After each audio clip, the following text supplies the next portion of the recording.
Good morning.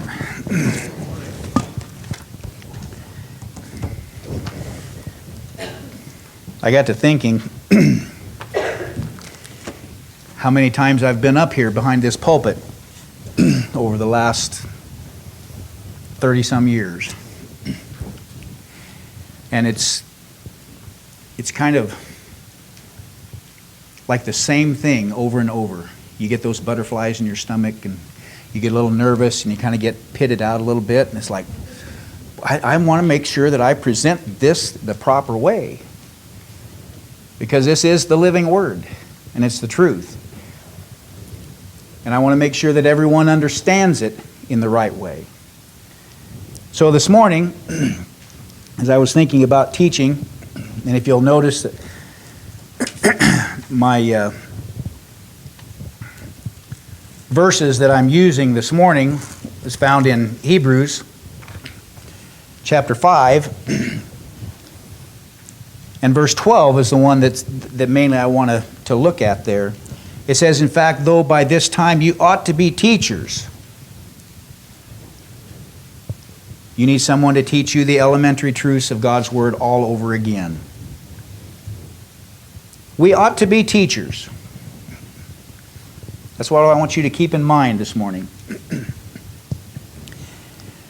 I'm going to start out with a little bit of a story here. This happened in 1964. I was only 2 years old, so I don't remember any of this. But in New York City, on March 13th, 1964, a young woman by the name of Kitty Genovese was brutally attacked and stabbed as she was going to her apartment. Windows come up, lights flip on. Someone looks out. Hey, what's going on out there? The attacker flees. 20 minutes later, he comes back and attacks her again. She's still alive. Once again, lights come on, windows open. What's going on out there? He flees again. He comes back a third time to finish the deed. This was reported by the New York Times a couple weeks later that there were 38 witnesses to this crime, and no one intervened. I think one person called the police. 38 people witnessed this crime and did nothing. Psychologists at that time, doing a study, they came up with this idea that this was considered the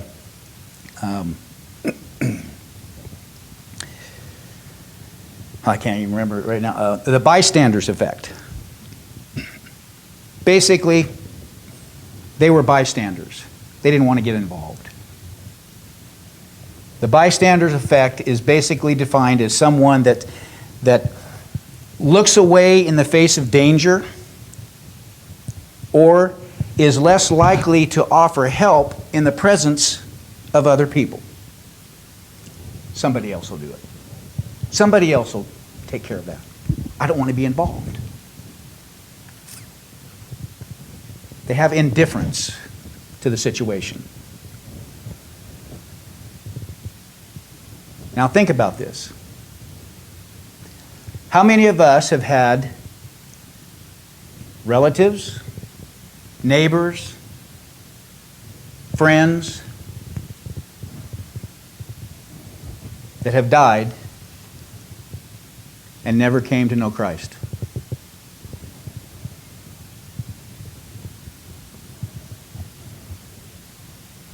Were we part of that bystanders effect? Did we intervene to let them know what their situation was?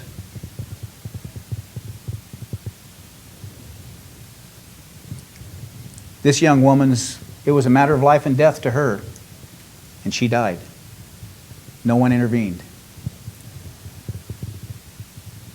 What about someone that doesn't know Christ? Do we intervene? Do we do our part to make sure that they know that they may be going to hell? Or do we just figure someone else is going to do that?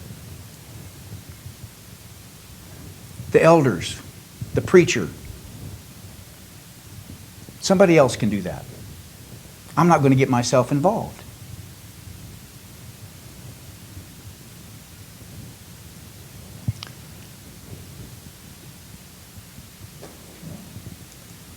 Probably most of this congregation has not been raised in the church. A few of you have been. But probably most of you haven't. And by the church, I mean the one that Christ established.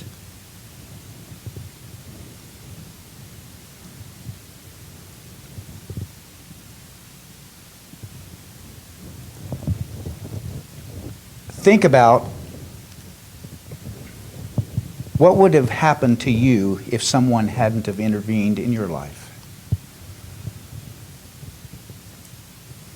If someone hadn't been put in your life to tell you where you might spend eternity if you didn't get things right with God.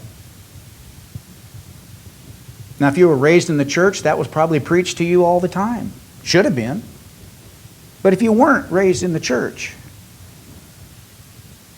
somebody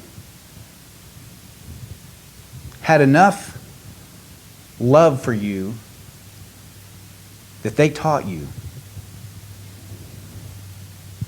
what you needed to do to have eternal life.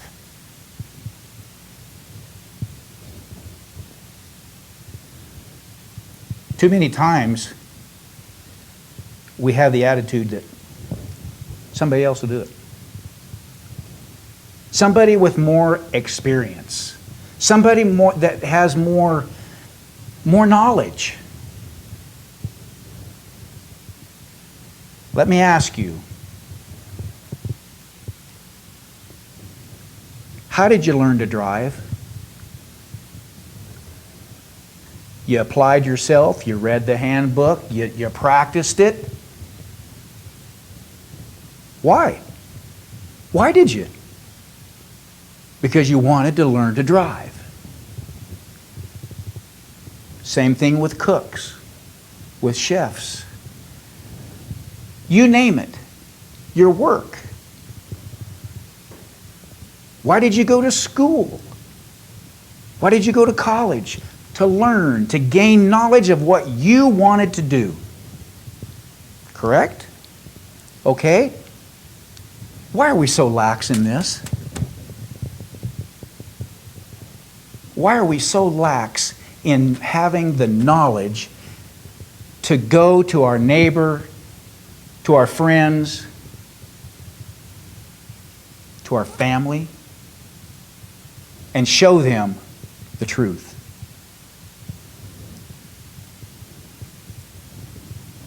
As it says, we should be teachers, as it says in Hebrews 5.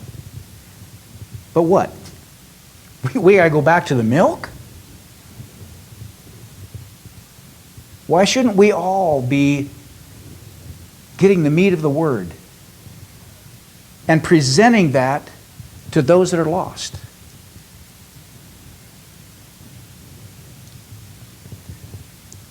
In Hosea 4:6, it says, "My people are destroyed for the lack of knowledge." Boy, that can apply to us today, couldn't it? Lack of knowledge.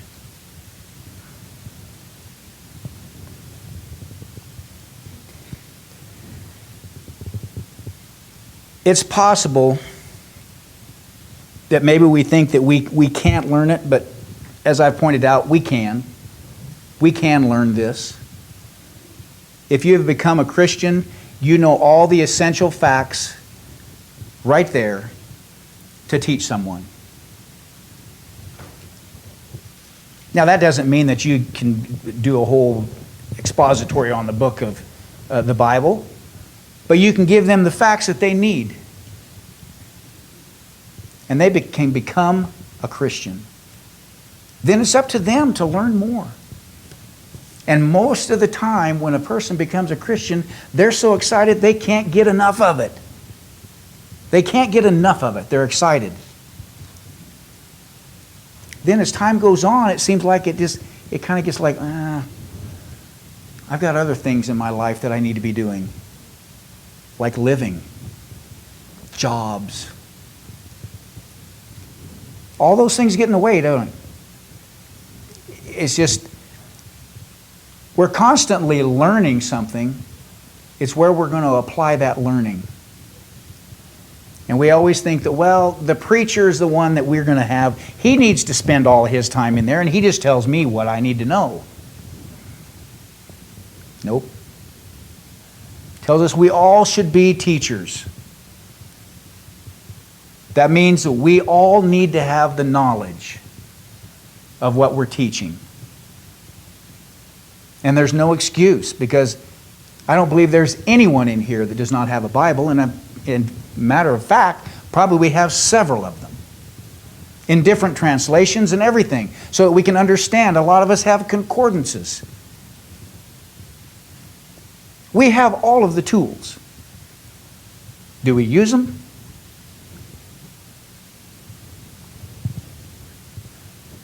As a saddle maker and rawhider, I have a huge amount of tools. Do I use all of them? No, not all of them. I use some of them sometime. Some of them I just have in the collection. You know, kind of nice to have them. But we have every tool we possibly need right here in this Bible to teach others, to help them grow, to help us grow. And yet so many times we leave it set in the bookshelf or on the coffee table, closed, collecting dust, until Sunday morning or Wednesday night. A lot of times we do have like a devotional or something that we read every day, you know, the book besides the Bible. And we think that's good enough, isn't it? I mean, I'm in it. But those are basically something written by man. This is God's inspired word. There are no mistakes here. We can be led astray in some areas by something that's written by man. But we cannot be led astray when we follow this. It's truth.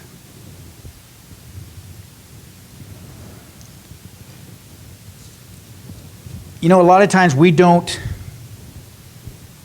go out and teach others because we think, well,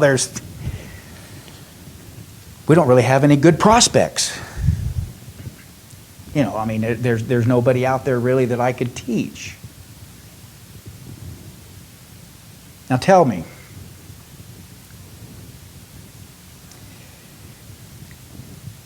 was there ever a salesman that couldn't sell something? He goes out and finds them. He knocks doors. He searches out. Are we? Do we take that extra effort? To go the extra mile? To find someone? Well, there's nobody handy around. I mean, I don't have a neighbor. How do you know? Have you ever asked them? I think too many times we have an excuse for everything.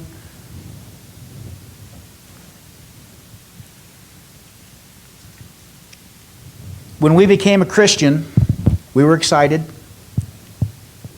We couldn't hold it in, could we? Did we tell many people then about what happened in our lives? Why don't we do it now? If you have something good to say, you don't have any problem finding someone to tell them about. If you bought a new truck yesterday, you don't have any problem telling everybody, hey, look at my truck. Look at the newest thing on the block. Can you believe what they've done with this thing? You have no problem telling people about that, do you? Or, look, we just had a new baby. Look at this kid. Man, he is fantastic, isn't he? You're proud of it. You want to spread the news, don't you? How important is our salvation? How important is it? Is it more important than a new truck? Is it more important than a new baby?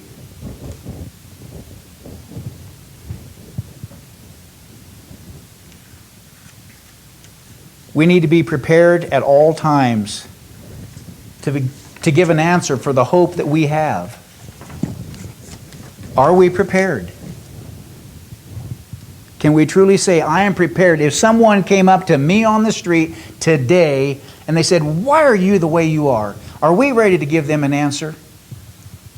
Can we tell them the reason why we are up? Why a lot of the things of the world doesn't get us down? Are we ready to tell them?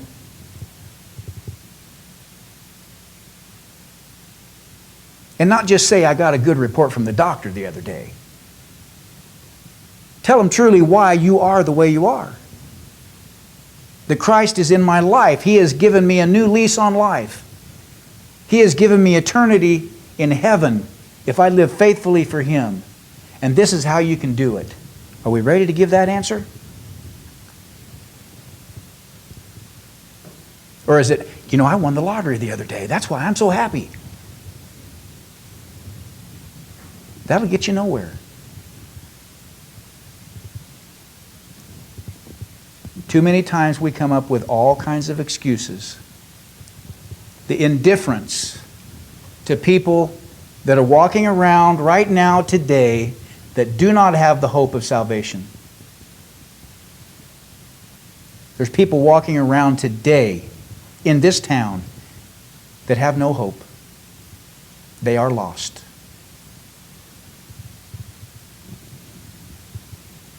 And how do we feel about that?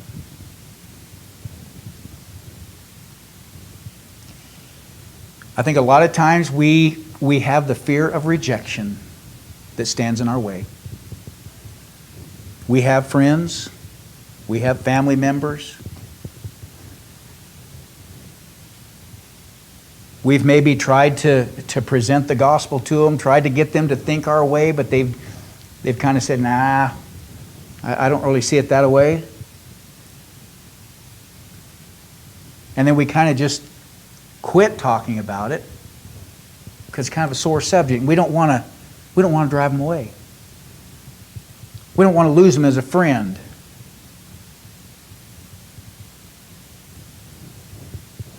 Is that any excuse? How many people rejected Jesus?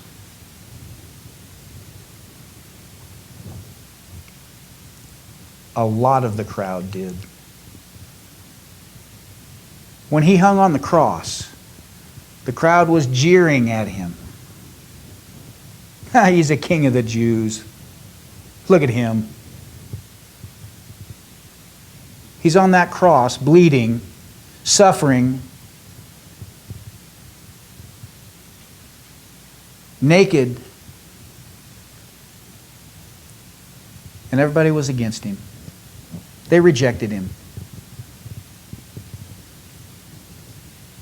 What does Luke 23:34 say? He looked down at them and He said, Father, forgive them. They don't know what they're doing.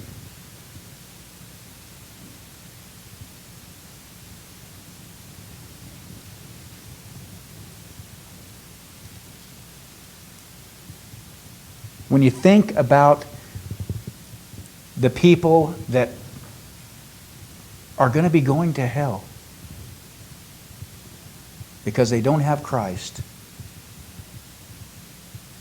And we could have been the ones that helped them get there to know Him, but yet we didn't do it because we might be rejected. They might not be our friend anymore.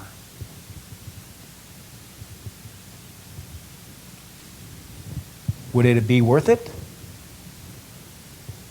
to have them as a lost friend rather than possibly a saved one?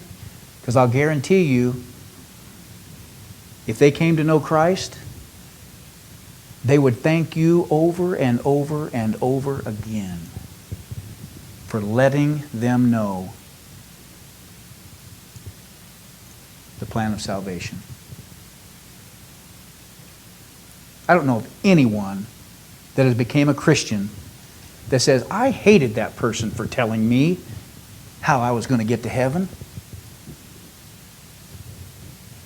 No, that ain't going to happen. But in the end, what are we going to say? When that person says, you know, I was their neighbor that whole time, and yeah, they lived a good life, but you know, they never mentioned God or Jesus to me. There's a song, I'm not sure if it's in our songbook, that talks about, you never mentioned Him to me. Would we be guilty of that? Would we be guilty of not mentioning Christ to our neighbor? To our relative? To the guy we don't even know on the street? Would we be guilty of it? Not even mentioning Him?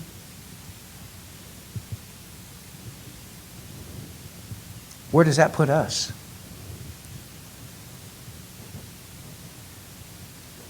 In a very scary place.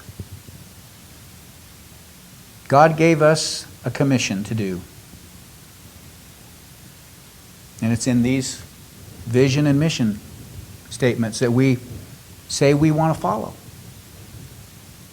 He's given us a commission to go into all the world, teaching them and baptizing them.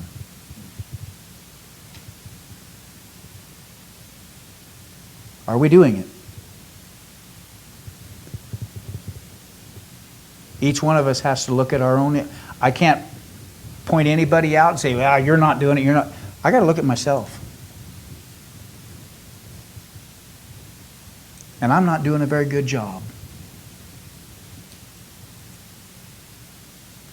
There's many people I know that aren't going to make it.